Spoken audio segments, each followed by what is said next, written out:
This is A Guardian by Nicholas Sparks, Chapter 33. She did what? Henry asked. You heard me, Mike answered. She let him spend the night. In the 15 minutes it took to reach Henry's house, Mike had only grown angrier. They were standing in the front yard. Emma had opened the door once to ask what was going on, but Mike had stopped in mid-sentence and stared at her, certain that she already knew what Julie had done. Henry raised his hand. Just give me a second, will you, Em? Mike's pretty upset right now.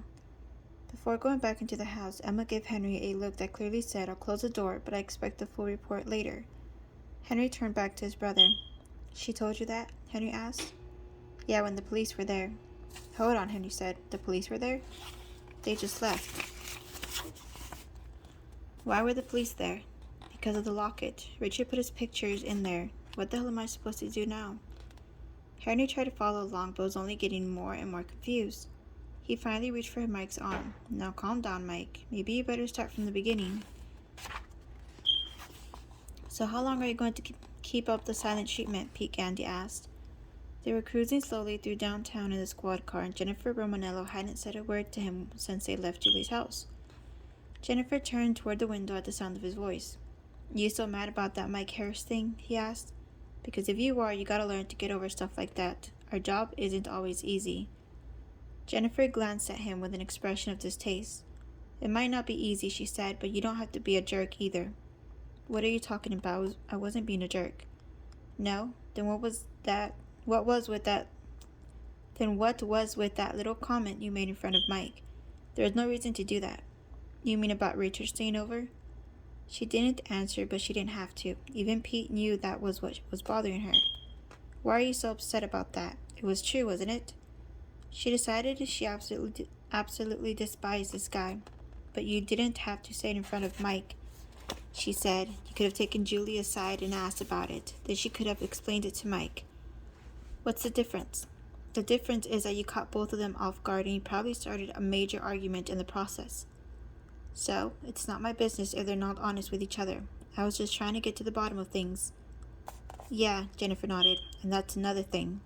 Just how did you find out that he'd spent the night? Did you talk to Richard or something? Yeah, as a matter of fact, I did. I bumped into him at the gym. He seems like a nice guy. A nice guy?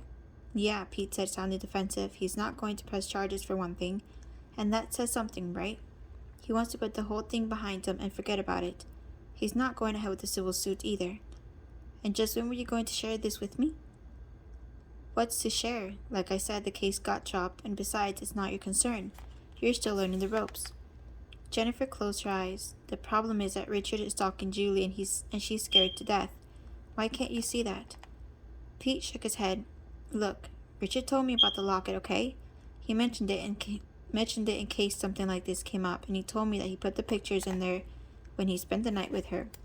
And remember, even Julie admitted she hadn't looked at it since then, so who's to say he was lying? And you don't care about anything else she's mentioned about him following her? You don't think all of this is a little too coincidental? Hey, Pete protested. I've talked to the guy a couple of times now. He was interrupted by the radio crackling to life. Still glaring at Pete, Jennifer reached for the radio and picked up the mic. Sylvia, a dispatcher who'd been with the department 20 years and knew just about everyone in town, spoke as though she weren't sure what to make of things. We just got a call in from a trucker heading down the highway. He said he saw something strange in a ditch and thought we might want to send the car over. What did he think it was? He didn't say. I think he was in a rush and didn't want to stick around to answer questions. It's just off Highway 24, about a quarter mile past the Amico station on the north side of the road. We'll check it out, Jennifer responded, thankful for something to make Pete shut up. Mike had been gone for half an hour and the house was eerily quiet. Julie went through the house, making sure the windows and doors were locked, then paced around the living room, seeing her at her side. Outside, she could hear the sound of crickets chirping and a light breeze moving the leaves. Julie crossed her arms and looked toward the door. Singer sat beside her, his head resting against her leg. After a moment, he whined, and Julie began to pet him, as if knowing what was going on. He hadn't left her side since Mike had walked out. She was certain that Richard hadn't put the pictures in the locket on the night he'd stayed over. He'd just come from a funeral, for God's sake, and was it plausible that he just happened to be carrying 2 little pictures of himself on the off chance that he'd be able to put them in the locket while she was in the other room sleeping? Not a chance. No, he'd been there, inside her house, looking around, opening drawers, rummaging through her things, which meant he knew how to get inside, and could do so again. Julie's throat constricted at the thought, and she hurried into the kitchen, grabbed the chair from the table, and wedged it beneath the front door knob. How could Mike have left her? With Andrea missing and Richard stalking her, how on earth could he have left her alone tonight? So she hadn't told him about Richard. So what? Nothing happened. But Mike hadn't believed her. She was angry with him for that, and hurt as well. But of all the nights to desert someone. Moving toward the couch, Julie began to cry. Do you believe her? Henry asked. Mike glanced down the street and drew a long breath. I don't know. Henry stared at him. Sure you do. No, I don't, Mike snapped. How can I know if I wasn't even there? Because you know Julie, Henry offered. You know her better than anyone. After a long moment, Mike's shoulders relaxed slightly. No, he finally said. I don't think she slept with him. Henry waited a moment before responding. Then what's this all about then? She lied to me. No, she didn't. She just didn't tell you. It's the same thing. No, it's not. Do you think I tell Emma everything? Especially things that don't matter? This mattered, Henry. Not to her, Mike. How could it not matter after all that's been going on? He had a point, Henry thought. She probably should have said something, but there was no reason to argue that now. So what are you going to do? Mike took a long time before answering. I don't know. Richard could see Julie's shadowed image as she sat on the couch. He knew she was crying, and he wanted to hold her, to comfort her, to take her pain away. He brought his finger to his lips as if trying to hush a small child. Her emotions had become his, and he felt it all. Her loneliness and fear, her heartbreak. He'd never been moved by the sight of someone else's tears before. He hadn't felt this way after watching his mother cry in the months following his father's funeral. He remembered, but then again, by the end, he'd come to hate her. Mike left Henry's heading for home, his head still spinning. The road was a blur. Images he didn't seem to recognize passed on either side of him. Julie should have told him, he thought again. Yes, he would have been upset, but he would have gotten over it.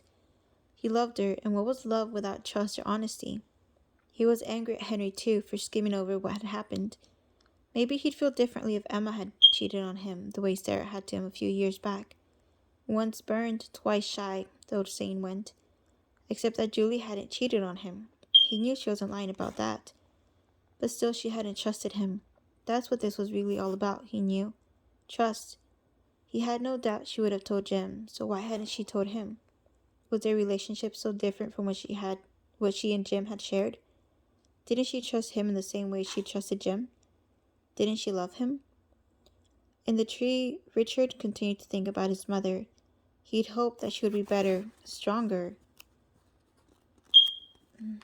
after his father's funeral, but instead she'd begun to drink heavily, and the kitchen was wreathed in a perpetual haze from the cigarettes she chain-smoked. Then she'd become violent, as if choosing to remember her husband by assuming his actions. The first time it happened, he'd been sleeping in his bed when he woke to staggering pain, as if a match were being held against him. His mother stood wild-eyed above the bed, his father's belt dangling from her hand. She'd used the buckle end of the belt against his skin. It was your fault, she screamed to him. You were always making him angry. She swung again and again. He cowered at each strike, pleading with her to stop and trying to cover himself. But she continued to wield the belt until her arms were too exhausted to move. The following night she'd done it again, but this time he'd expected her and accepted the beatings with the same quiet rage he had in the past with his father. He knew then that he hated her, but that there was nothing he could do to stop her right away. Not with the police suspicious about the way his father had died. 9 months later, his back and legs scarred, he ground his mother's sleeping pills and slipped the contents into her vodka. After going to sleep, she never woke up. In the morning, as he stood over the bed staring at her, he thought about how limited her intelligence had been. Though she suspected that he'd had something to do with his father's death, she couldn't bring herself to believe that the same thing could happen to her. She should have known that he was strong enough to do what he had to do. Julie, too, had been strong enough to change her life. Julie was a fighter. He admitted that about her. He admired that about her. He loved that about her, of course. It was time for the fighting to end. Richard was certain that Julie would realize this now. Maybe not consciously, but subconsciously. Now that the charade with Mike was over, there is no point in delaying the inevitable. Slowly, Richard began climbing down from the tree. Officers Jennifer Romanello and Pete Gandy drove past the Amico station and pulled a squad car to the side of the highway. After retrieving their flashlights, they emerged from the car. A short distance away, Jennifer could see the lights from the gas station, saw cars being filled at the pumps. On the highway, cars whizzed past. The side of the road was bathed in swirling blue and red lights, all alerting motorists to their presence. "You go that way," Pete said, pointing toward the station. "I'll head this way." Jennifer turned on her flashlight and started her search. Julie was still crying on the couch when she heard the sound of movement outside her door. Singer's ears went up as he ran toward the window, growling. Her heart hammering, Julie looked around for a weapon. When Singer barked, she jumped up from the couch with wide eyes before she realized his tail was wagging. "Julie?" She heard him call through the door. "It's me, Mike." She moved toward the door and quickly removed the chair, relief surging through her. As soon as she opened it, Mike looked at her before glancing toward the ground. "I know you didn't sleep with him," he said. Julie nodded. "Thank you. I'd like to talk to you about it, though." "Okay." He didn't say anything right away. Instead, he pushed his hands into his pockets and took a deep breath. "Would you have told Jim?" he finally asked. Julie blinked. It wasn't a question she'd ever considered. "Yes," she said, "I would have." Mike nodded again. "I thought so. We were married, Mike. You have to understand that." "I know. It has nothing to do with the way I feel about you. If you'd asked whether I would have told him while we were dating, the answer would have been no." "Really?" "Really. I didn't want to hurt you. I love you, and had I known all this would have spiraled out of control the way it has, I would have told you then. I should have told you anyway. I'm sorry. I'm sorry, too, for saying what I did." Julie stepped forward tentatively, and when Mike didn't back away, she came closer and leaned into him. She felt his arms wrap around her. "I'd like to stay tonight," he said, "if that's okay."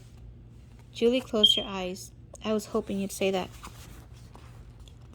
Richard had reversed course as soon as he saw Mike pull up in front of the house, and he climbed back into the tree.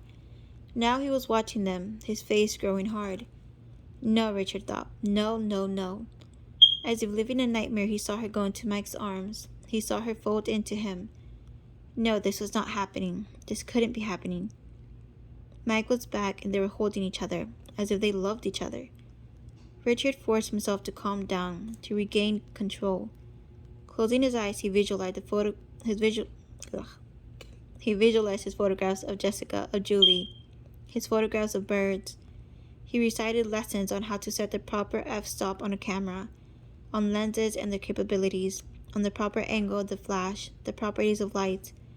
His breathing steadied as he opened his eyes. He was in control again, but he could still feel anger coursing through him. Why, he wondered, did she insist on repeating her mistakes? He tried to be nice. He tried to be fair. He'd been very patient with her and her little friend. More than patient. His eyes narrowed. Didn't she have any idea what she was forcing him to do? Jennifer swiveled the flashlight from side to side, looking for whatever it was that Chucker had seen. The moon hung low in the sky below the tree line. Thousands of stars dotted the sky above. The air carried the heavy scent of blown exhausts. She moved forward slowly, scanning the embankment. Nothing. Less than 30 feet from the road, loblolly pines stood clustered together. The underbrush surrounding them was thick with bushes and tall grass, impossible for her light to penetrate. Cars continued to pass, but she barely registered them. She was watching the ground, moving slowly, carefully. Jennifer took another step when she heard movement off to the side. Raising the light, she saw two eyes reflected back at her. She stiffened in surprise before the deer suddenly broke and ran. Exhaling, she bowed her head and continued. The gas station was closer now, and she wondered again what she was supposed to be looking for.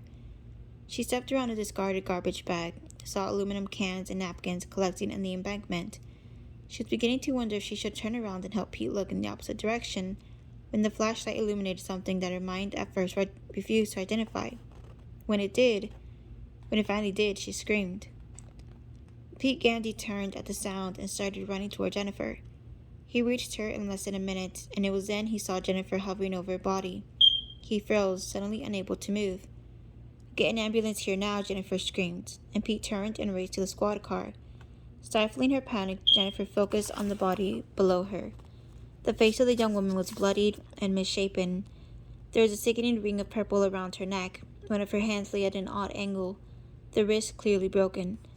Jennifer had believed her dead until she'd reached down and registered a faint pulse. When Pete returned, he squatted beside Jennifer. A moment later, when he recognized the victim, he vomited on the side of the road.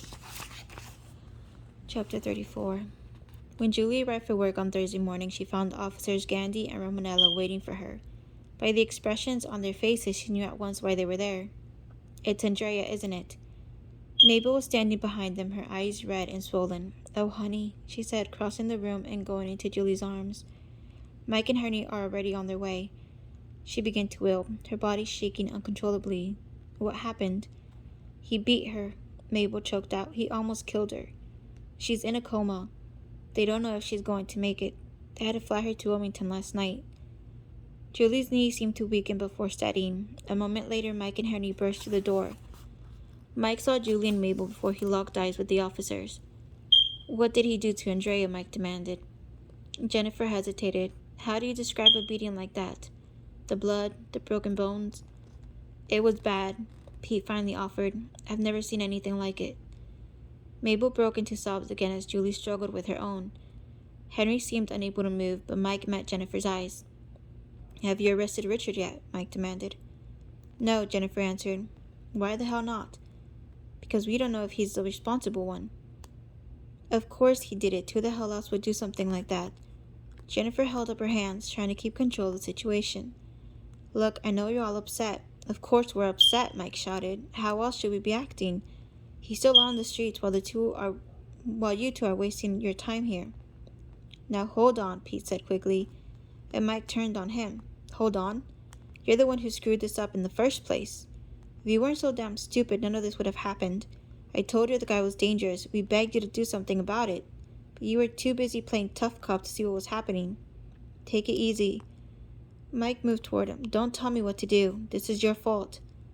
Pete's mouth straightened into a line, and he stepped toward Mike. Jennifer jumped between them. "This isn't helping Andrea," she shouted. "Now both of you back off."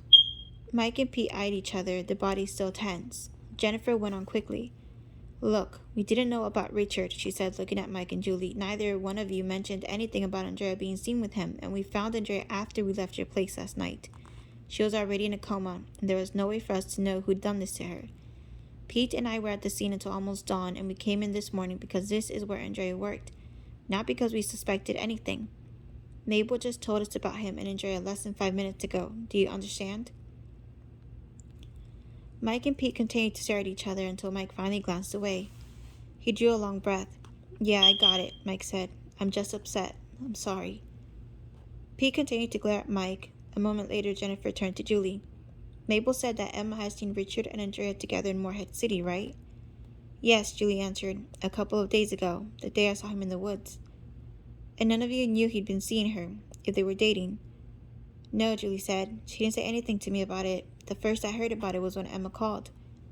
"Mabel?" "No, not to me either." "And she didn't come in yesterday?" "No." "Didn't that strike you as odd? If you knew she'd been seen with Richard, I mean." "Of course we were worried, but you have to understand Andrea," Mabel offered. "It wasn't the first time she hadn't shown up for work. She's like that." "Didn't she usually call, though?" "Sometimes. Not all the time." Jennifer turned to Julie again. "Why didn't you say anything about Andrea and Richard last night when Officer Gandy and I came over?" "I didn't think about it. I was too upset about the locket, and then after what Pete said." Jennifer nodded, knowing exactly what Julie was talking about. "Would it be possible for Emma to come down here? I'd like to hear what she has to say." "No problem," Henry said. "Let me give her a call." Wanting to be certain she had everything straight, Jennifer went through the sequence of events again, then moved on to the more general questions: where Andrea liked to socialize, who her friends were, any other possibilities as to who might be involved. It was standard procedure because she knew the lack of investigation into other possible suspects could be used by the defense to claim police bias in court. Julie found it hard to concentrate as Jennifer ran through the remaining questions. As upset as she was by what had happened to Andrea, she couldn't escape the thought that Richard had been following her for weeks, that he'd been in her house, and that she might be next. Emma finally arrived, her eyes red from crying. Jennifer went through the same questions with her. Emma didn't know anything other than what Julie and Mabel had already told them, though she did mention where she'd seen them outside a bar called Mosquito Grove, just off the waterfront. After questioning Emma, Jennifer glanced off to the side. "Do you mind if I check Andrea's station?" she asked. "She might have left something that'll give us an idea of when she started seeing Richard, or if this was the first time." "No, go ahead," Mabel offered. Jennifer spent a minute opening drawers and sorting through them. She closed the drawers and spotted a picture of Andrea tucked into the mirror. "Can I borrow this, in case we need it?" "Sure," Mabel nodded. Jennifer studied the photograph of Andrea before looking up. "Okay," she said. "That's it for now." Everyone seemed to nod in unison. Jennifer knew she should probably leave, but instead she moved toward Mike and Julie. After the hours she spent in their kitchen, she'd come to regard them almost as friends. "I want you both to know," she said, "that if it is Richard who did this, then he's capable of anything. It's the worst beating I've ever seen. It's almost beyond words. He's psychotic. I just wanted to make sure you understand that." Mike swallowed through the thickness in his throat. "Do what you have to do to stay safe," Jennifer said. "Both of you." On the way out, Jennifer walked alongside Pete, neither of them saying anything. She had to give him credit, not only for letting her handle the questioning inside, but because of the new resolve she noted in his grim expression. After getting into the car, he slipped the keys into the ignition, but leaned back in his seat without starting the engine. He stared through the windshield. "She cuts my hair," Pete finally offered. "Andrea?" "Yeah, that's how I knew who it was last night." Jennifer stayed silent, watching as Pete closed his eyes. "She didn't deserve what happened to her," he said. "No one deserves that." Jennifer put a hand on his shoulder. "I'm sorry," she said. He nodded, as if trying to forget what he'd seen the night before. He started the engine. "I think it's time that we pay Richard Franklin a little visit at work," he said quietly. "I'd rather catch him off guard if I can. I don't want to give him time to make up a story. If he's the one, then I want him to pay. Bad." Jennifer brought her hands together in her lap. Outside the window, trees and buildings were blurry as the car headed toward the bridge. "He's not going to be there," she said. "He quit a month back." Pete looked at her. There were dark circles under his eyes. In the shadowed interior of the car, he looked as worn as she felt. "How do you know that?" "I called the personnel department at J.D. Blanchard." Pete continued to look at her. "You've been investigating him?" "Not officially." Pete turned his eyes to the road again and pulled over, bringing the car to a halt in the shade of a towering magnolia. "Why don't you start from the beginning and let me know what you've been doing?" He reached for the cup of coffee he'd brought earlier that morning. "And don't worry about getting in trouble. This will just be between you and me." Jennifer took a deep breath and began. In the salon, Henry was staring vacantly, Mag was pale, and Mabel was dabbing at her eyes. Emma looked faint as she sat curled beneath Henry's arm. Julie crossed her arms and rocked slowly back and forth on the couch. "I can't believe it," Emma whispered. "I just can't believe it. How could he have done this to her?" None of them said anything. Mabel looked down. "I think I'm going to head down and see her today. I don't know what else to do." "It's my fault," Julie said. "I should have warned her to stay away from him after she cut his hair. I could see she was attracted to him." "It's not your fault," Mike protested. "You couldn't have done anything to stop this. If it wasn't her, it would have been someone else." "Like me?" Mike moved closer to her. "She's going to be okay." Julie shook her head. "You don't know that, Mike. You can't promise something like that." She sounded more impatient than she intended, and Mike turned away. "No," he thought, "I can't." "I just don't understand it," Julie said. "Why her? Why here? Why did he have to come here of all places, and why her? She didn't do anything to him." "He's crazy," Mabel said. "When they catch him, I hope they lock him up for a long, long time." If they catch him, Julie thought. In the silence, Henry glanced out the window, then back to Julie. "The police are right about doing what you have to do," he said, "but you can't stay here." Julie looked up. "Not after what happened to Andrea," Henry went on. "Not with the fact that he's been in your house. It's not safe here anymore, for either of you." "Where should we go?" Anywhere. Just get out of town. Stay out of sight until they catch this guy. He paused. You can use the beach house if you want. He won't find you there. He's right, Emma added. You've got to get out of here. What if you're wrong? Julie asked. What if he does find me? He won't. The house isn't even registered in our names. It's held in trust, and he can't trace the fact that we own it. No one's been there for a couple of months, so there's no way he even knows it exists. He wouldn't even know where to look. The thought of going there gives me the creeps, she said. It's too quiet. Do you want to stay at my place instead? Mike offered. No, she said. I'm sure he knows where you live, too. Just go, Mabel said. Henry's right. It's too dangerous here. What if he follows us? What if he's watching me right now? 5 pairs of eyes instinctively flicked to the window. Take my car, Henry said. No, take Emma's. And leave right away. Mike and I will go check outside to see if he's around. If he isn't, just get to the highway and stay on it. It's a straight shot, and you'll know if someone's following you. Once you get to Jacksonville, make a lot of crazy turns to make sure no one's behind you. The important thing is that you get away before Richard even realizes you're gone. What about the police? Shouldn't I tell them? I'll handle that. Just go. And whatever you do, don't go home first. Moments later, Mike and Julie were gone. It took about 10 minutes for Jennifer to cover everything she'd learned. The strange credit history, the new corporation in Ohio to replace the one in Colorado, Richard's seeming desire to keep a low profile, Jake Blanton's comments about Richard being dangerous, and the fact that he no longer worked for J.D. Blanchard. Pete was tapping the steering wheel and nodding when she finished, looking as if everything she said made perfect sense. I knew there was something fishy about that guy, he said. Even in the gym, he seemed a little too slick, you know? Jennifer stared at him, speechless, despite her relief that he seemed to have seen the light, finally, and her chagrin that he needed to be pretty much smacked on the head with the obvious. At least he was on her side now.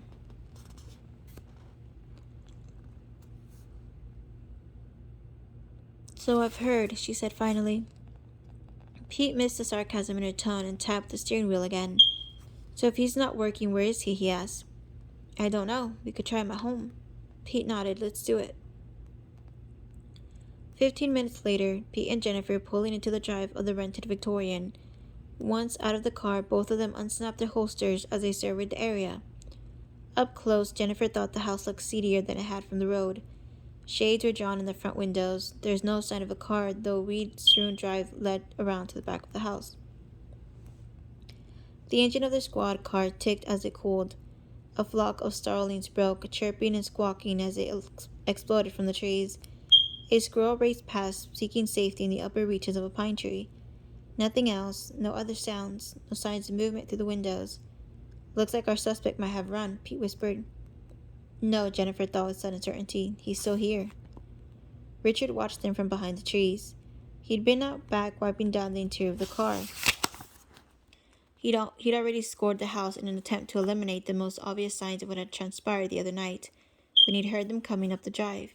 He'd expected them, of course, just not so soon. Pete and Jennifer made their way carefully to the front door, the porch creaking beneath them. Standing before the peeling door, they glanced at each other before Pete knocked. Jennifer stood off to the side, hand on her holster. Her eyes flashed to the window, watching. Then instinctively she drew her gun. Richard watched the officers. He took a long, deep breath and quietly backed farther into the trees, wondering how they'd been able to connect Andrea to him so quickly. DNA? No, he thought, that takes time. A week at least. Andrea must have said something to someone, even though he told her to keep her mouth shut. Either that or someone saw them together at the bar, maybe, or in Morehead City. No matter. He'd already known that his time as Richard Franklin had come to an end. The situation with Andrea had only accelerated the inevitable. Despite his earlier cleaning, he knew it would be impossible to eliminate all the evidence of what he'd done to Andrea in the house. Modern forensics had improved to the point where experts could identify minute traces of blood or strands from her hair, and that was the reason he hadn't bothered to hide Andrea's body in the first place. If they somehow obtained a search warrant, which was only a matter of time, really, they would find what they needed to convict him. Still, he wished he could have had another hour to collect his things. His cameras and lenses were inside the house, and he regretted having to part with them. And the photographs, too. Especially the ones of Jessica in his briefcase. He knew that it was unlikely the police would be able to use them to find out more about Jessica, He'd been careful to destroy any photograph that even hinted of where they'd lived, but he wouldn't be able to replace them. He'd miss the ones of Julie as well, but he wasn't as concerned about those. They'd have the rest of their lives to make up for the ones he'd left behind. He wondered if Julie knew about Andrea yet. Yes, probably, he thought. More than likely the police had just left her. So what would she do? She'd run, he immediately thought, as she'd run from her mother. She'd try to hide and probably bring the fool with her. In fact, she was probably gone already. Another reason to get away from here. He considered the option, if they went around to check out the back of the house. A gamble, but what other choice did he have? Quietly, he began moving toward the squad car. Let's head around back, Jennifer whispered. The gun felt strangely light in her hand. I've got a funny feeling that he's still here. Pete nodded, and they left the porch. Pete headed toward the gravel drive, but when he saw Jennifer go the other way, he hesitated only briefly before following her. On this side, they had to navigate between the trees, twigs snapping beneath their feet. Tall grasses and weeds brushed their uniforms, making a scraping sound. Near the rear of the house, they paused. Jennifer was in front and flattened against the house. She peeked around the corner. Richard's car was parked there, the door on the passenger side open. She held the gun to her chest, barrel raised, and nodded in that direction. Slowly, Pete drew his gun. She peeked again, scanning the yard for a glimpse of him, then nodded for Pete to follow. They crept around the back, trying to be as silent as possible. They passed the corner windows, listening. The birds had gone silent, Jennifer noticed. Past the porch, the rear door to the house they saw stood open. She motioned in that direction and Pete nodded before moving toward the house. The car was close now. From the interior, she could hear the tiny sound of the radio, an oldie station out of Jacksonville. Jennifer paused, looking from side to side. He's out there, she thought, and he's watching us now. Stalking us, the way he stalked Julie. In her mind, she saw what had been left of Andrea's face, glancing over her shoulder. She saw Pete on the back porch, approaching the open door. It was then that they heard the scream. It was a piercing wail, agonizing and shrill. Jennifer nearly pulled the trigger of her gun. She hesitated only momentarily before locking eyes with Pete. It was coming from the front of the house. Pete scrambled down from the porch and began running back the way they'd come. Jennifer turned to follow him. They rounded the corner and pushed through the branches, leaves and twigs slapping against them as they made their way to the front. But when they reached the front, they saw nothing. Everything was exactly as it had been before. They split up then, Pete approaching the front of the house, Jennifer moving forward into the yard. Her mouth was dry and she was breathing hard, trying to stay calm. A short distance away, she eyed a grove of low-growing trees surrounded by bushes, reminding her of a duck blind hidden for maximum effect. She looked away, then back. She could feel the gun in her hand growing slick with perspiration. That's where he is, she thought. He's hiding and he wants me to come get him. Behind her, she could hear Pete moving across the gravel. Jennifer raised her gun in front of her, just as her dad had taught her.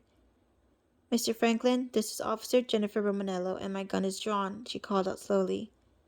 Identify yourself and come out with your hands in the air. Pete turned at the sound of her voice, and seeing what she was doing, started toward her. Crossing the driveway like her, he had drawn his gun. From the back of the house came the sound of a car engine turning over.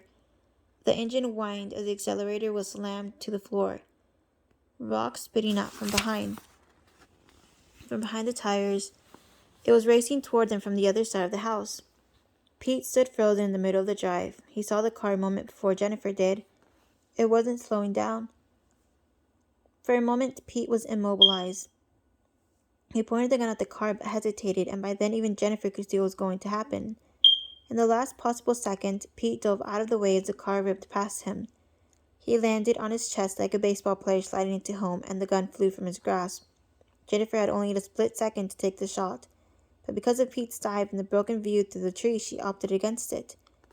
The car roared down the highway, veered around the curve, and vanished from sight, leaving a trail of flying gravel in its wake. Jennifer ran toward Pete. He was already getting up and had begun searching for his gun by the time she reached him. Seconds had passed before they found it, and they ran to the squad car without a word. Jennifer reached the passenger side and jumped in. The doors slammed simultaneously. Instinctively, Pete reached for the ignition keys. They were gone. It was then that Jennifer registered that the wires connecting the radio had been torn from the dash. The sound of Richard's car had already faded. "Damn," Pete shouted, slamming the wheel hard.